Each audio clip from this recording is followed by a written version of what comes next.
আপনাদের প্রশ্নটা অত্যন্ত পার্টিনেন্ট কোশ্চেন। আমাদের গত বর্ধিত সভা হয়েছিল ম্যাডাম খালেদা জিয়ার আমলে বহু বছর আগে। এরপরে অনেক চড়াই উতরাই পার হয়েছে। আমরা এই ফ্যাসিস্ট সরকারের বিদায় করেছি।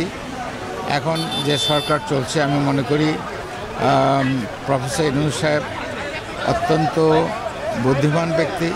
He is a brilliant person. দেশে বিদেশে তার যথেষ্ট পরিচিতি আছে এবং ওনার যে টিম, সেই টিমটাও অত্যন্ত দক্ষ টিম।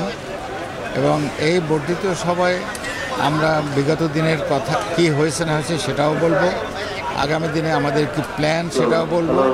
এবং জানেন যে বিএনপি এটা একটা গণতান্ত্রিক দল, এখানে আমরা সবার সঙ্গে আলাপ আলোচনা করেই আমরা কাজ করি।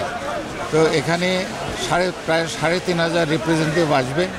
এদের প্রত্যেকেই সুযোগ দেওয়া হবে কথা বলার জন্য এবং ওনাদের যে সাজেশন, ওনাদের যে পরামর্শ, এই পরামর্শ নিয়েই আমরা আমাদের ভবিষ্যৎ কর্মকাণ্ড ঠিক করব।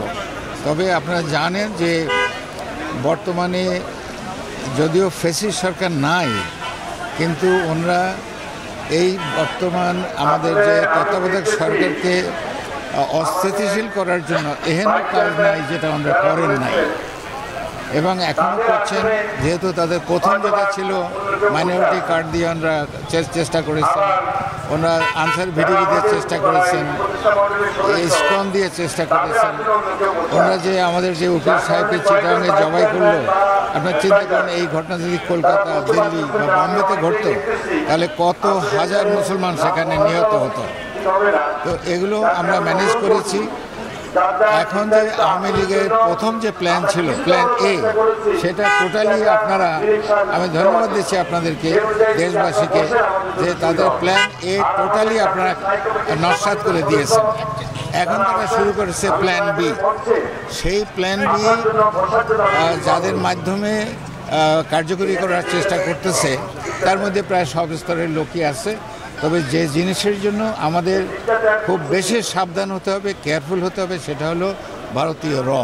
সেই গোয়েন্দা সংস্থা কিন্তু বাংলাদেশের প্রত্যেক পরতে আছে এবং তাদের মাধ্যমে তারা এই সরকারকে অস্থিতিশীল করবে, দেশকে অস্থিতিশীল করবে এবং তারা ফ্যাসিস্টরা আবার জেকে বসার জন্য চেষ্টা করবে। আমরা মনে করি আজকে এই মিটিংয়ে এগুলো সব আলাপ হবে এবং বাংলাদেশকে সামনে কেমনে এগিয়ে নিয়ে যাওয়া, শান্তি শৃঙ্খলা কেমনে বজায় রাখা যায়, এটা নিয়ে আলাপ।